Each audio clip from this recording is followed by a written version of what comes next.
Somos Bonita Radio. Síguenos en youtube.tv/channel Bonita Radio, en bonitaradio.net, facebook.com/Bonita Radio y en Twitter, Bonita-Radio. En línea con tu mundo.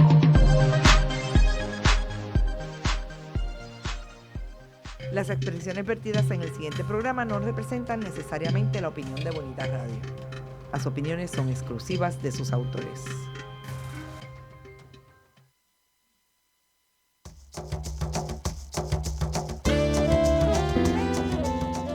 Bienvenidos a Puerto Crítico, un puerto seguro para la crítica, desde el amor y la alegría, desde el compromiso y la solidaridad.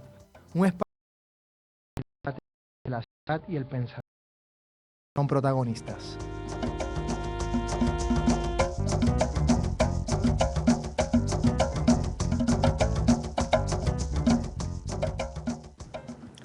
Bienvenidas y bienvenidos a Puerto Crítico. Buenas tardes, estamos en Red Global desde San Juan, Puerto Rico con Juan Carlos Rivera Ramos y en Sydney, Australia con Miguel Rodríguez Casellas. ¿Cómo estás, Miguel?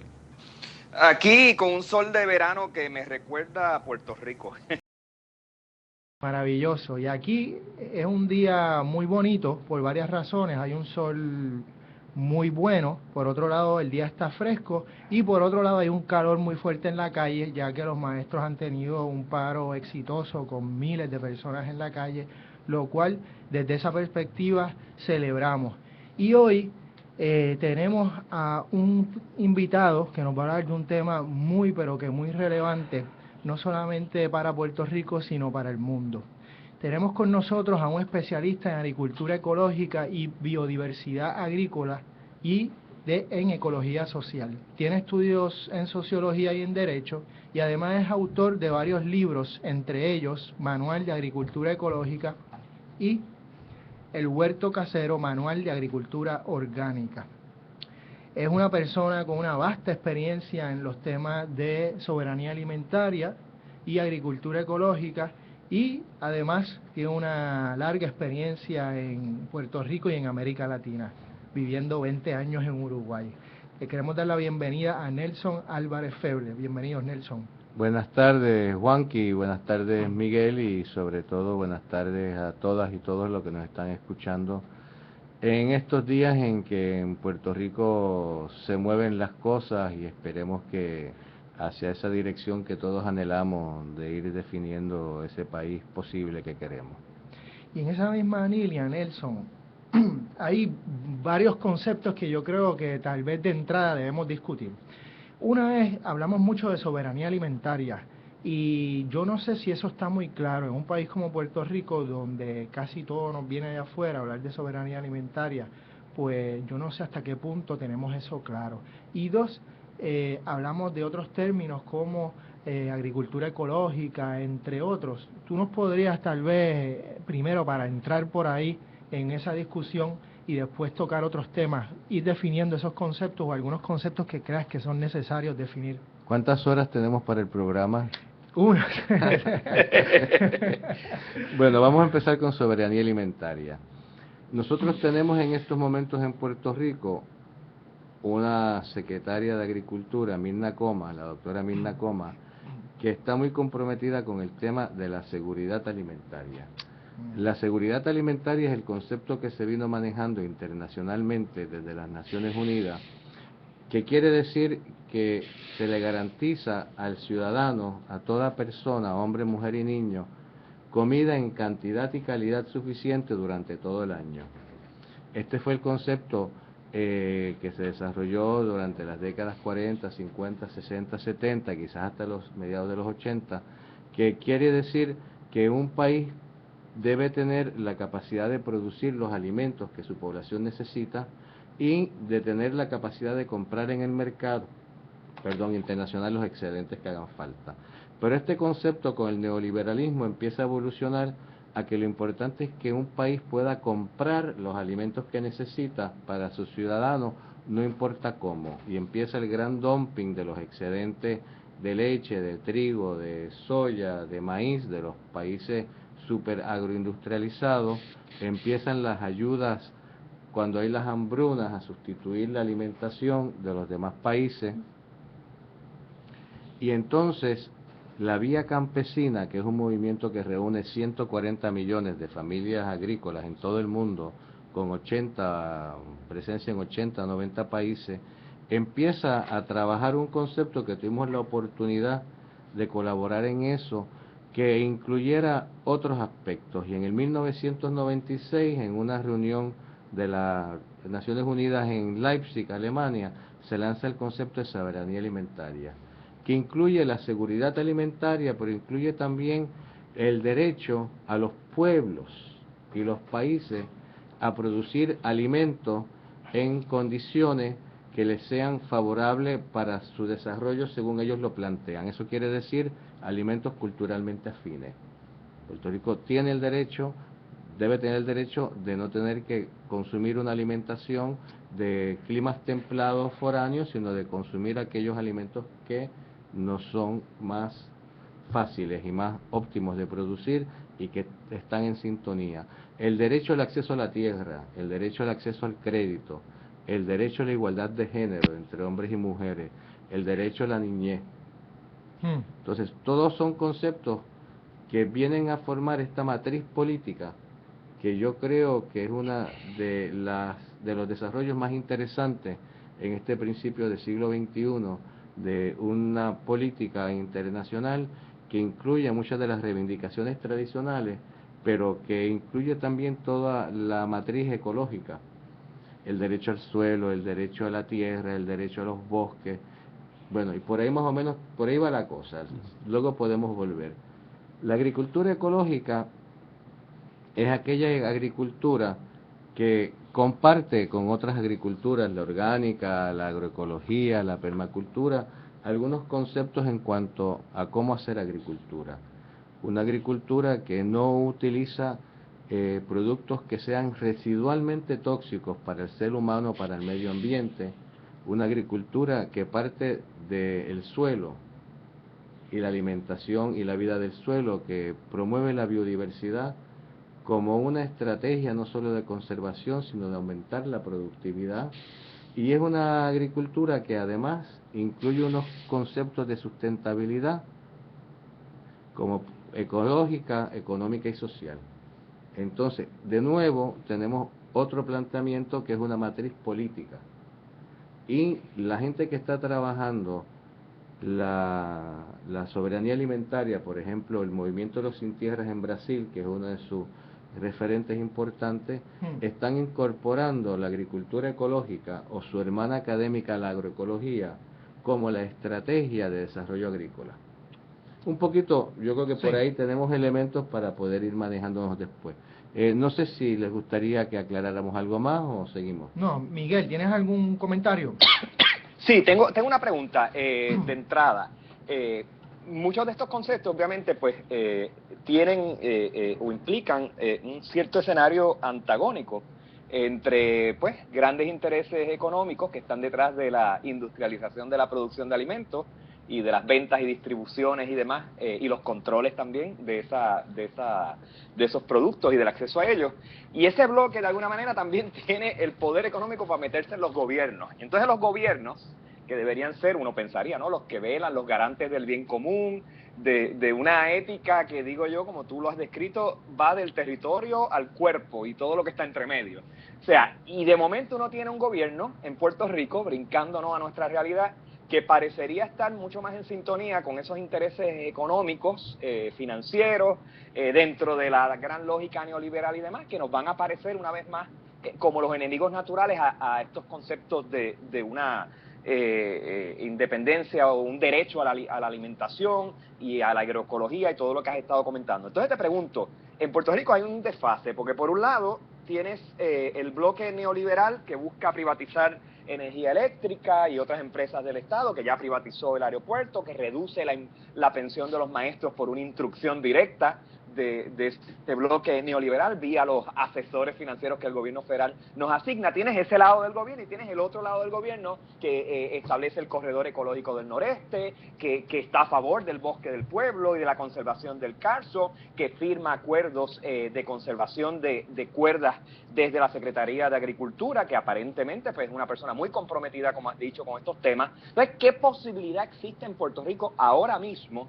dentro de nuestro corto plazo político, cuando el gobierno ocupa una identidad tan híbrida, por decirlo así, neoliberal por un lado y progresista, entre comillas, por el otro? ¿Cómo insertarse en esa lógica cuando existen unos enemigos naturales dentro del neoliberalismo en contra de que estos conceptos prosperen y logren echar raíces?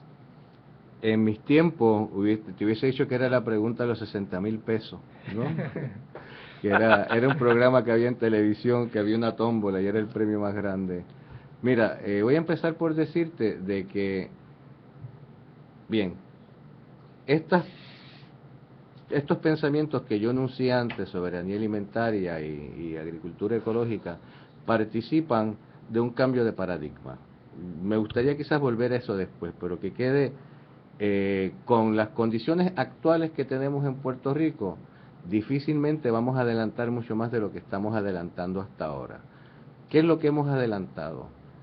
Hemos adelantado en esas luchas, y uso la palabra lucha, reivindicaciones, con toda intención, del corredor, también podríamos hablar del supertubo, pues podemos hablar antiguamente del superpuerto, de las minas de cobre, ahora con toda la cuestión del carso y de las reservas agrícolas, de que el pensamiento conservacionista, y vamos a usar la palabra conservar también desde su sentido de conservador de conservador, ha calado en el imaginario puertorriqueño. O sea, el puertorriqueño, dentro de su puertorriqueñidad, tiene en el ADN insertado de alguna manera la importancia de la pertenencia al territorio.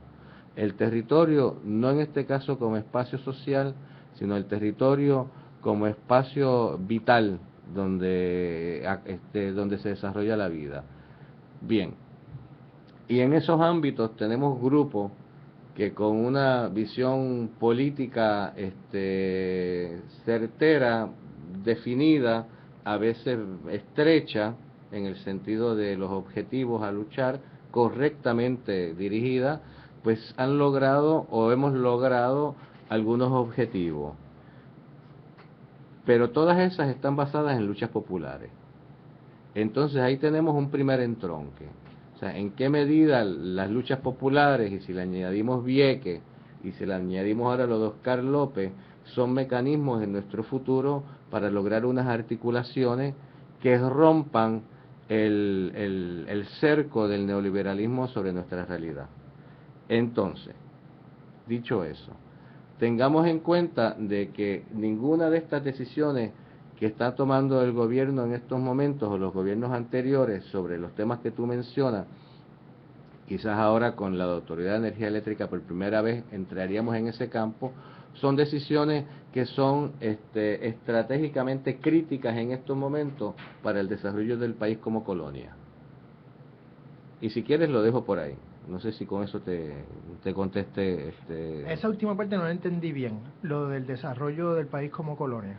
Que hasta ahora no hay ninguna contradicción entre defender el corredor del noreste o defender el Carso, ya, o tener 500 cuerdas o 5.000 cuerdas para producción agrícola, con un cuestionamiento del modelo neoliberal en el cual se desarrolla la colonia en Puerto Rico. Digo, la Autoridad de Energía Eléctrica, que no es un tema en estos momentos ecológico, ahí podemos entrar en ámbitos, porque entras con la cuestión de los bonistas, estás con la cuestión de la deuda externa, pero ninguna de las decisiones que se han tomado hasta ahora, Miguel, cuestionan el modelo.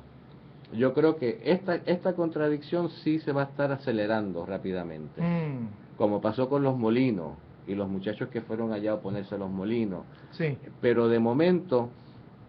O sea, que todavía se pueden hacer estas políticas que parecerían progresistas por el lado ecológico o conservacionista, Sí. que tiene un grado de conservador también, y a la misma vez impulsar unas políticas neoliberales sin unas contradicciones claras. Todavía se puede... Pero como dice la filosofía oriental del yin y el yang, lo que tiene el frente tiene un detrás. Y esto tiene una ventaja en estos momentos, y lo quiero decir bajito. Okay. La ventaja es que cuando uno no tiene la capacidad para confrontarse en una estrategia de confrontación y tener éxito, uno va a la resistencia. Ujú. Y en estos momentos el movimiento agroecológico, el movimiento de agricultura orgánica y muchos otros movimientos, el movimiento de igualdad de género,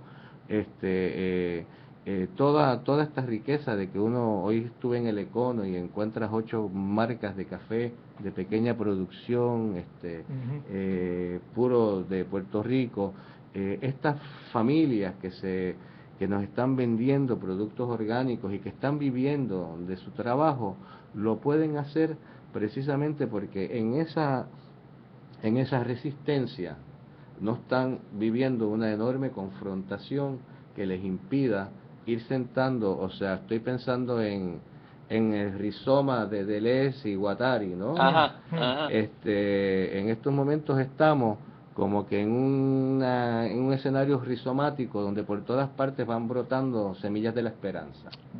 Y con ese precioso pensamiento regresamos en unos momentos a Puerto Crítico. Soy el licenciado José Ariel Nazario y les invito todos los miércoles a las 10 de la mañana a escuchar el análisis legislativo único, política, sociedad, economía y temas de actualidad de nuestra realidad puertorriqueña. Recuerde, la previa, todos los miércoles a las 10 de la mañana por Bonita Radio, en línea con tu mundo. Cultureate. La cultura del mundo tiene su espacio en la red. Escucha las múltiples voces de la diversidad. Entérate de lo que no sabías y cuéntanos lo que no sabemos. Una revista cool y cultural. Cultureate. Todos los jueves a las 5 de la tarde por Bonita Radio. En línea con tu mundo. Y regresamos a Crítico con Nelson Álvarez Febles, hablando de socioecología y agricultura ecológica, entre otros temas como la soberanía alimentaria. Y estábamos hablando de la esperanza, semillas de la esperanza. Y en esa misma línea también estábamos hablando cómo esas semillas de esperanza pueden crecer dentro de una lógica de la resistencia al neoliberalismo. Y me pregunto cómo también el neoliberalismo implica unos valores, digamos, unas prácticas que se llevan casi al nivel de virtudes éticas, como es la competencia, como es el éxito desde una perspectiva individualista, como es la ganancia a toda costa, el espacio privado, cómo eso choca con una visión más de tipo precisamente de agricultura ecológica o de ecología social, Nelson. Sí, estaba mirando aquí en uno de los libros, ¿no? Que para empezar a contestar tu pregunta, las semillas de la esperanza nacen de los bolsillos de resistencia. Eso me acuerdo de los zapatistas. Entonces, ¿cuáles son nuestros bolsillos de resistencia? Hay bolsillos de resistencia territoriales o ecosistémicos. Y la agricultura y la alimentación están íntimamente ligadas a agroecosistemas para su producción y también deberían estar ligados a esos sistemas locales, comunitarios para su consumo y su distribución. También hay ámbitos de resistencia que son biológicos, nuestra biodiversidad, nuestros bosques, el Carso, el corredor del noreste. Entonces aquí empezamos a darle lo que hablábamos antes, un poco de contenido político, de que podemos ver que estos son bolsillos de resistencia de los cuales pueden salir también actividades que vayan generando esperanza, ¿no? Y luego también son culturales, o sea, nuestra tecnología, los conocimientos, nuestro idioma, los rituales, las costumbres, las cosmovisiones. Entonces, en la medida en que nosotros trabajamos sobre esos ámbitos, vamos generando la manera de construir un imaginario social que, por un lado, rescate, sin caer en una nostalgia sentimental, rescate aquello de nuestro pasado que debería estar en nuestro futuro. Por ejemplo, nuestro campesino, que es el jíbaro. Jíbaro quiere decir en arahuaco hombre del bosque o de la montaña. Transmite, porque yo creo que nuestra agricultura campesina es esencialmente taína, con influencia africana y española, transmite un montón de conocimientos sobre el tiempo, sobre la semilla, sobre el suelo, sobre cómo alimentarse en caso de crisis. Por ejemplo, nosotros ya no sabemos qué cortezas o raíces podemos comer, como pasó aquí en el 29 con el huracán San Felipe, y hay un montón, hay estrategias también como por ejemplo las yuntas, donde habían unas colaboraciones y una estructura social de apoyo mutuo. Entonces hay un montón de cosas que forman parte de un paradigma que yo creo que fue desechado a propósito para poder bajar a nuestro campesino de la montaña y ponerlo a convertirse en consumidor y pagar impuestos en una estrategia de industrialización que fue manos a la obra, y para eso hubo que negar todo aquel mundo y toda aquella cosmovisión, tratándolo de ridículo, de ignorante, de ineficiente. Pero además de eso, que sería poner el pasado lo que sirva en el futuro, hay todo un desarrollo que podemos ver intelectualmente en toda la cuestión de la física cuántica, en toda la cuestión de los paradigmas de la multiplicidad, en los cuales tenemos que empezar a entender la realidad de otra manera. Todavía nosotros vamos a sacar la licencia de obras públicas y vamos a pagar el agua en la Autoridad de Fuentes Fluviales y estudiamos en el pupitre ciencia, filosofía, y en inglés y español, mientras que el cerebro humano y la realidad social humana es sumamente compleja. Yo hablo de matrices complejas multidimensionales, y la agricultura y el agricultor es un ejemplo excelente de eso. Como dice Pepe Mujica, el presidente uruguayo, cuando él fue ministro de Agricultura, los agrónomos los podemos hacer por montones en las universidades, pero un paisano, un campesino, un jíbaro, se hace en el campo, en el seno de una familia y de un entorno que funciona para transmitir una enorme complejidad y diversidad de conocimiento. Un agricultor de verdad tiene que saber de animales, tiene que saber de plagas, tiene que saber del tiempo, tiene que saber de suelo, tiene que saber de veterinaria, tiene que saber de relaciones sociales, tiene que saber de economía, tiene que ser capaz de hacer un presupuesto. Estos jóvenes que hoy se están dedicando en Puerto Rico a la agricultura ecológica manejan un acervo de saberes impresionantes, la gran mayoría son universitarios. Entonces, tenemos que poner en el imaginario social que la agricultura no es una actividad anticuada, no es una actividad sucia porque se llena de tierra, no es una actividad marginal, sino que la agricultura tiene que estar en nuestro futuro como una de las maneras de nosotros poder volver a reconstruir un país desde su raíz. Y para eso, que creo que era por donde iba el tema, ¿no? Tenemos que empezar a crear ese imaginario social sobre lo que es la agricultura, lo que es la alimentación, como que estos son nuevos empresarios y empresarias, como que son gente que pueden ser exitosos, que también tienen que tener su carro, que también quieren llevar los nenes a la escuela, ir al cine y comprar un libro, que también tienen derecho a tomarse unas vacaciones, que son gente como nosotros, que están haciendo país desde una enorme complejidad. No sé si por ahí le di a... Sí.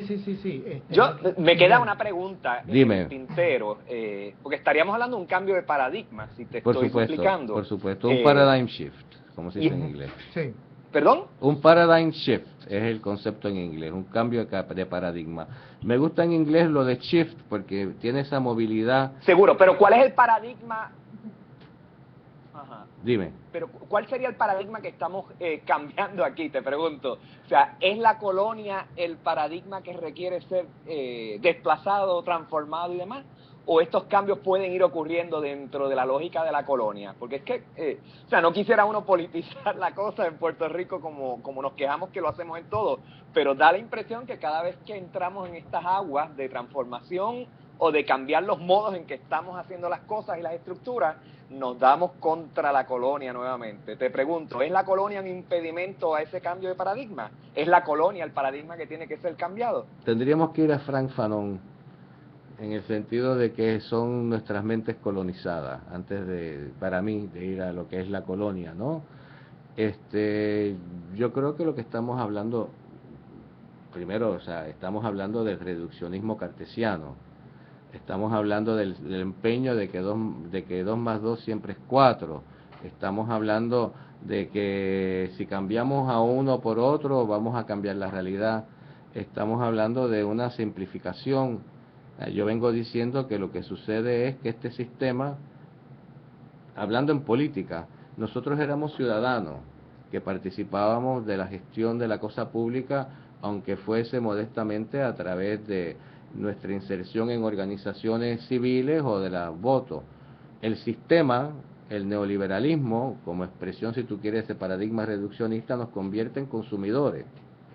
Correcto. Es como volviendo de Les Iguatari, es como el cuerpo sin órganos, ¿no? Que todo lo que hace es desear.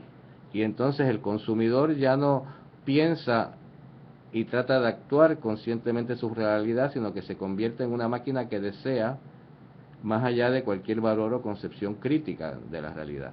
Entonces, la colonia obviamente es una de las variables que nosotros tenemos que empezar a modificar, pero otra de las cosas que está pasando aquí dentro del movimiento de lo agroecológico es que estos jóvenes se están insertando con organizaciones internacionales, están participando en la Vía Campesina.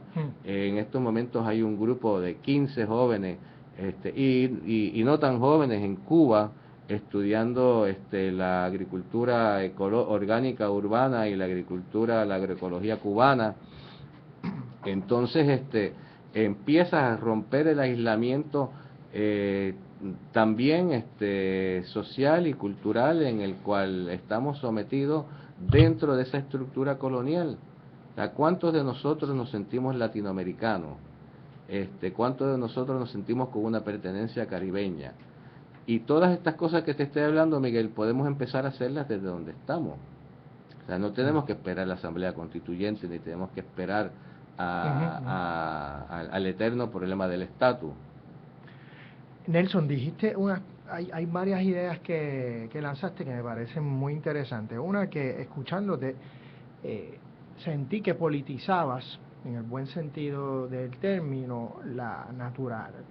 Un montón de saberes que no estamos acostumbrados a politizar, es decir, el observar y el sentir con eso que llamamos la naturaleza, de la cual somos parte, en el proceso de la producción y reproducción de la vida y los alimentos, lo que a través de la agricultura. Cómo esos saberes se politizan. Y dos, mencionaste ahora a Cuba y la agricultura urbana, y me interesa mucho esa discusión. ¿En dónde queda la ciudad en las luchas de la soberanía alimentaria y de la ecología social? Yo sé que el fundador de la ecología social, por lo menos a manera de como paradigma teórico, o uno de los fundadores, Murray Bookchin, quien sí reflexionó sobre la ciudad y que de alguna manera pues tenía unas propuestas políticas muy en contra, digamos, al capitalismo, ya sea neoliberal o no neoliberal. Pudieras hablar sobre esto, pero vamos a una pausa antes de tu respuesta o digamos de la continuación del diálogo. Muy bien.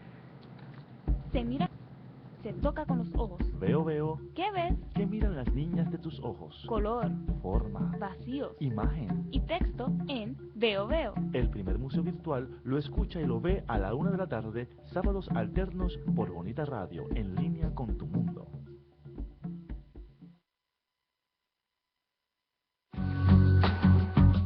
Retorcidos, un programa dirigido a informar y educar sobre temas que afectan la comunidad LGBT. Escúchanos todos los miércoles a las 6 p.m. por Bonita Radio en línea con tu mundo. Una flecha desgarrando mi cuerpo en pleno adiós. Y regresamos a Bonita Radio con Nelson Álvarez Feble, que está loco por contestar. Me dejaste pensando y sacando humo de las neuronas, ¿no? Mira, Murray Bookchin, el teórico que sienta las bases de la ecología social, planteó dos cosas bien interesantes que yo quiero poner sobre el tapete. Una fue la crítica del antropocentrismo. Cierto. Que es algo de, si hablábamos, como hablábamos con Miguel, de cambios de paradigma, es una de las cosas importantes. Por ejemplo, el pez grande se come el pez pequeño, el león es el rey de la selva. Ni el león se siente rey, ni el pez grande se siente mejor porque se come el pez pequeño.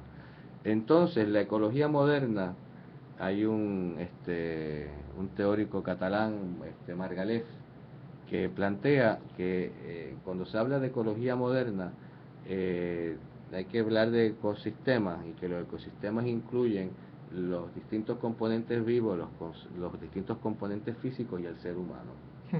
Cuando Miguel Altieri desarrolla la agroecología, chileno, profesor en Berkeley, él pone a lo social dentro de la ecuación agronómica, de la misma manera que está el suelo, la semilla, el aire y el agua, ¿no? Entonces, y eso es importante cuando hablamos de un paradigma distinto, porque, por ejemplo, eso tiene que llevar a que la ciencia no pueda evitar asumir responsabilidad por las acciones que toman o por sus inventos, ¿no? Que siempre ha tratado de evadirse. Y otra de las cosas que dice que es bien importante Bookchin es que la realidad no incluye naturalmente jerarquía. Las jerarquías son construcciones humanas. En el siglo XIX se decía que la naturaleza era como una mujer rebelde, que había que someter. Entonces, ese pensamiento que viene del pensamiento reduccionista, dualista, ¿no? Y además de cuando el ser humano a través del racionalismo supera la teología como filosofía dominante y nos ponemos ahí en la cúspide de la creación. Eso es importante para ver entonces el segundo tema que tú me planteabas de la agricultura urbana, porque la agricultura urbana es de nuevo parte de una construcción humana, de lo rural versus lo social. Pero esa separación de lo rural con lo social tiene su raíz en que todos los imperios y todas las civilizaciones dominantes se montaron por el control de la metrópoli sobre la ruralía y la extracción de excedente, a veces de una manera muy brutal, para poder tener gente que fueran soldados, sacerdotes, gobernantes y que no produjeran comida. Entonces, en la medida en que tú haces eso, lo primero que tendríamos que ver es hasta qué manera queremos plantear una disociación entre lo urbano y campo-ciudad y la ciudad, o si no recoger el pensamiento de Bookchin, que es sobre ¿cómo era? Municipalismo, no, ahí ese sí, término no sí, lo conozco. sí, Autonómico o algo. Él va a la democracia de base, municipalismo, vamos a decir, de base. Okay. Entonces, eso es un concepto que lo tenemos que tener en todas las estructuras de base humana, en el campo y en la ciudad. Lo que no queremos es que haya esa mezcolanza que tiene Puerto Rico en el sentido urbanístico y arquitectónico, donde ya dejas de tener campo y dejas de tener ciudad y se convierte todo en una masa informe que no permite que haya un disfrute de la naturaleza como le hace falta. Ese disfrute y ese uso de la naturaleza incluye la los bosques, incluye la parte pasiva, incluye el agua, incluye la generación de oxígeno y la producción de alimentos.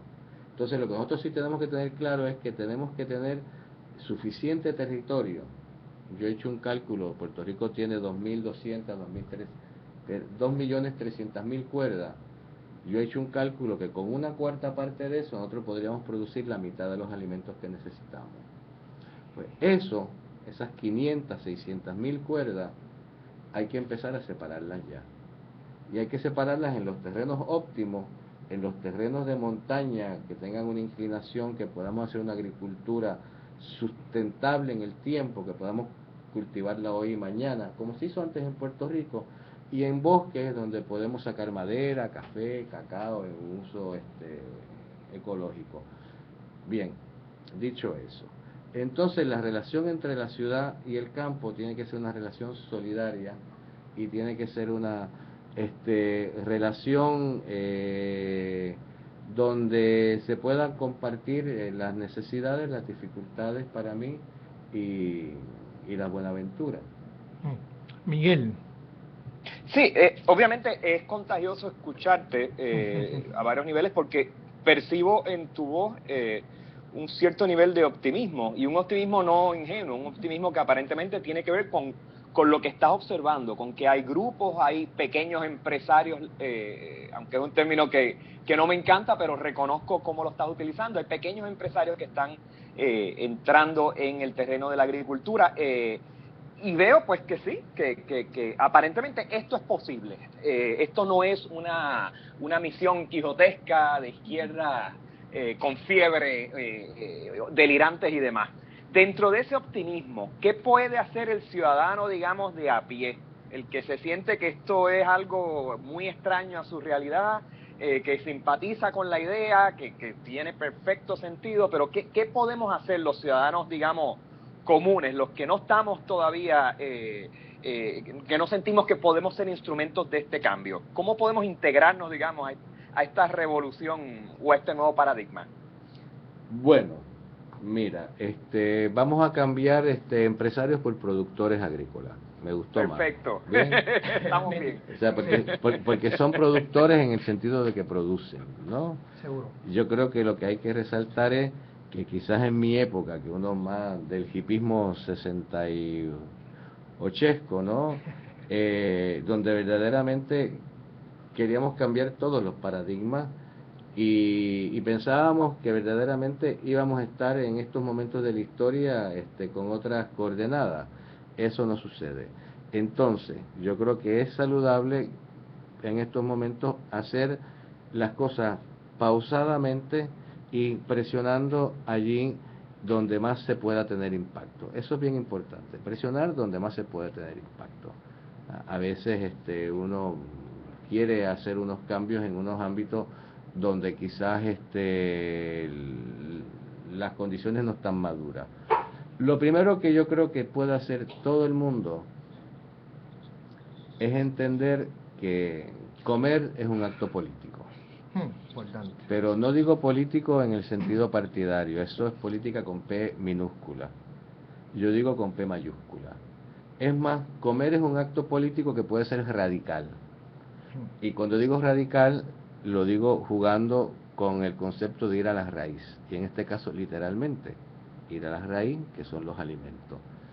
Entonces, como ciudadanos, nosotros hacemos, que es algo que no lo estamos haciendo, pero cada dólar que yo gasto puede ser una acción política. ¿En qué lo gasto? ¿Cómo lo gasto? ¿Dónde lo gasto? Por ejemplo, hay un pequeño mercado el primer y tercer domingo de cada mes en la placita de Roosevelt, aquí a una cuadra de donde estamos. La última vez que vine con mi compañera salimos con huevos, salimos con vegetales, nos tomamos un jugo de jengibre, compré pan, y en todo caso se lo estaba comprando los propios productores.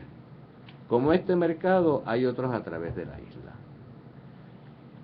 Muchos de estos agricultores también están vendiendo en tiendas, algunas especializadas, pero esta mañana estuve en un Econo donde había algunos de estos productos. Entonces nosotros podemos hacer política con nuestras decisiones de cómo nos alimentamos.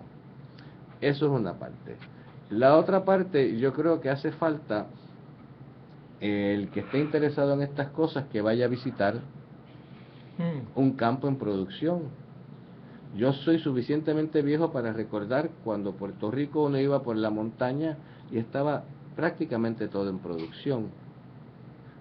Y nos dicen que estuvo la isla 90% deforestada y uno se imagina todo como cuando hacen urbanizaciones que dejan el barro pelado. Había deforestación, sin embargo habían estrategias en donde bajaban las quebradas, las rejoyas se dejaban bosque, habían manchas de bosque de café. Hay todo un concepto de uno ver un campo en producción, que es una actividad económica, de una manera ecológica que yo creo que es transformador.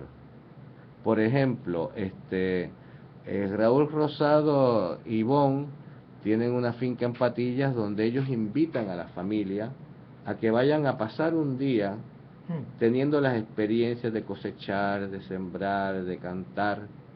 Y entonces, a un nivel muy micro todavía, Miguel, pero ya existente en Puerto Rico, es una de las cosas que podemos hacer.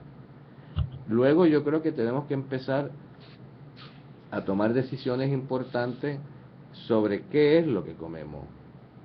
La relación entre la alimentación y la salud en Puerto Rico no se puede seguir evadiendo desde una perspectiva de gestión pública, porque muchos de los problemas de salud que son crónicos en Puerto Rico tienen que ver con decisiones mal tomadas sobre cómo nos alimentamos. Ahí sería, un segundo lugar.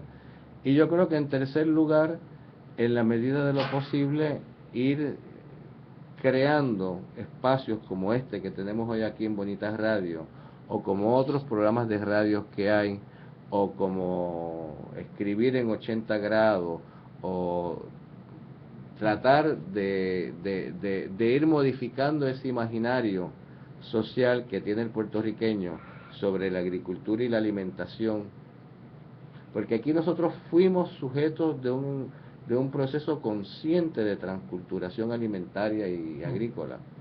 Yo tengo testimonios, he recogido testimonios en Patilla de cómo iban las nutricionistas graduadas de las instituciones americanas, del Land Grant University, le decían a la gente que no le dieran pan a los niños porque eso les daba parásitos. Entonces tenemos que hacer un trabajo de ir alimentando ese imaginario social de que lo agrícola puede estar en nuestro futuro. Y eso yo creo que es el mensaje más grande que hay que dar, porque nos puede ayudar con esa juventud desempleada, nos puede ayudar a un uso sustentable de nuestros recursos naturales, conservándolos y dejándolos para el futuro, nos puede ayudar a manejar nuestras fuentes de agua, nos puede ayudar a tener comunidades más solidarias. Por ahí voy, por ahí. Con ese pensamiento regresamos al último segmento de Puerto Crítico. No sé si estoy tirando por... De letras, todos los jueves. A las 6 de la tarde usted Tiene una cita con el mundo de la literatura. por aquí, por Bonita Radio. Con Dinora Marzán Y Emilio del Carril. Flamenco, sinónimo de pasión, de amores y desamores. El cante hondo se manifiesta durante esta temporada de Musicalista, cuando las entrevistas a los precursores de la música indie la hacen esos intérpretes del flamenco en Puerto Rico. No importa en qué parte del mundo te encuentres, los miércoles son de Musicaliza, de 7 a 8 de la noche por Bonita Radio, con la periodista Julia Alemán, de la mano de Fusión Honda. Y regresamos a Puerto Crítico con Nelson Álvarez Febles, hablando sobre, entre otras cosas, soberanía alimentaria, ecología social y luchas políticas en Puerto Rico y en el mundo. Y en esa misma línea queríamos un poco tocar, Nelson, tal vez en esta última parte del programa, cómo, digamos, esa relación estrecha entre lo que es la lucha por la agricultura orgánica y la ecología social y lo que es la soberanía alimentaria, cómo se relaciona con otras luchas, ¿no? En términos de las luchas que resisten a la tiranía del mercado que estamos viviendo en esta fase del neoliberalismo crudo, por llamarle así. Y dentro de eso me gustaría colar cómo tú ves que las izquierdas en Puerto Rico están tomando estos temas o no están tomando estos temas en consideración. Voy a empezar por lo último, porque sí. y te voy a poner como por ejemplo Uruguay. Sí. Uruguay es un país que en estos momentos tiene un gran realce internacional por unos gobiernos de izquierda que ya van para 2 ciclos, primero Tabaré Vázquez y ahora Mujica, el Frente Amplio, y que nada más en este año en Uruguay se aprobó el aborto, que no estaba permitido, se legalizó la marihuana y se legalizaron los matrimonios gay entre el mismo, pero bien. Sin embargo, esos mismos gobiernos llevan y han llevado a cabo políticas que no son nada ecológicas. No quiere decir que no tengan un ministerio de medio ambiente y de que estén cuidando algunos aspectos, como en todas partes, de que no se contaminen las aguas, de tratar de mejorar la calidad de los recursos naturales, proteger las playas. Pero es un gobierno, igual que otros gobiernos que tenemos de izquierda en Sudamérica, que siguen viendo en la industrialización el desarrollo. Y entonces yo no soy opositor a esos gobiernos en el sentido categórico, pero creo que la ecología dentro de la izquierda sigue estando en la oposición.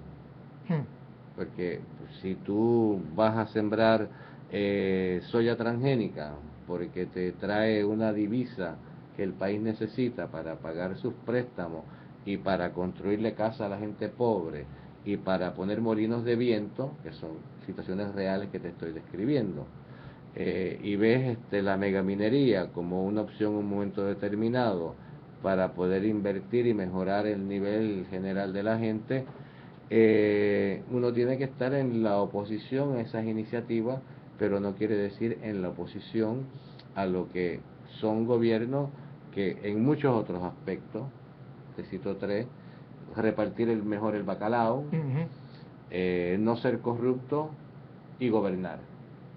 Entonces, por eso te digo, o sea, la ecología está en estos momentos en esa situación en la cual, y por eso en la primera parte del programa hablaba de la vía campesina y de la agroecología o de la agricultura orgánica como cambios de paradigma que manejan una enorme complejidad en términos de los aspectos de que van desde lo ecológico, lo social, lo agronómico, y lo económico y tal, y desde esas matrices sumamente complejas, pues uno ir planteando unas luchas que, aunque tengan el tema de género, el tema del suelo, el tema de la seguridad alimentaria, estén dentro de unas matrices que vayan dirigidos a unos cambios sociales verdaderamente revolucionarios y radicales. Miguel, ¿algún comentario o pregunta final? Miguel, ¿no? Se nos fue a dormir, es que allá... es que en Australia es importante que sepan, es bien temprano, sumamente temprano, 7 de la mañana, 8 de la mañana, tal vez un poco menos, así que en algún momento regresará Miguel por ahí, pero en esa misma línea, mencionaste Uruguay, mencionaste a Cuba, me preguntaba, por un lado, si había otros ejemplos internacionales donde ves cosas como agricultura urbana que se esté desarrollando. Por ejemplo, he escuchado el caso de Detroit, todo el mundo habla de Detroit ahora como la hecatombe, pero también se habla que en Detroit se están desarrollando unas luchas y unos espacios de agricultura urbana muy interesantes. No sé si en otras partes de América Latina se podría hablar de esa conexión de agricultura urbana. Bien, En nada, o sea, en un minuto. todas en 2 estas minutos. cosas Sí. están, hay miles y miles y miles y miles de ejemplos preciosos que se están dando a través del mundo. Okay. La ciudad de Medellín tiene un trabajo de huertos urbanos precioso. En el movimiento de los sin tierra en Brasil, las fincas que han ocupado están desarrollando proyectos importantes, por ejemplo, fábricas de semillas orgánicas. En Filipinas hay unos movimientos de agricultura ecológica preciosos, comunitarios en las islas del sur. Te puedo hablar de zonas del norte de Argentina, en Misiones, Argentina, o zonas de la Pampa húmeda Argentina, en la ciudad de Navarro, donde hay un centro de permacultura.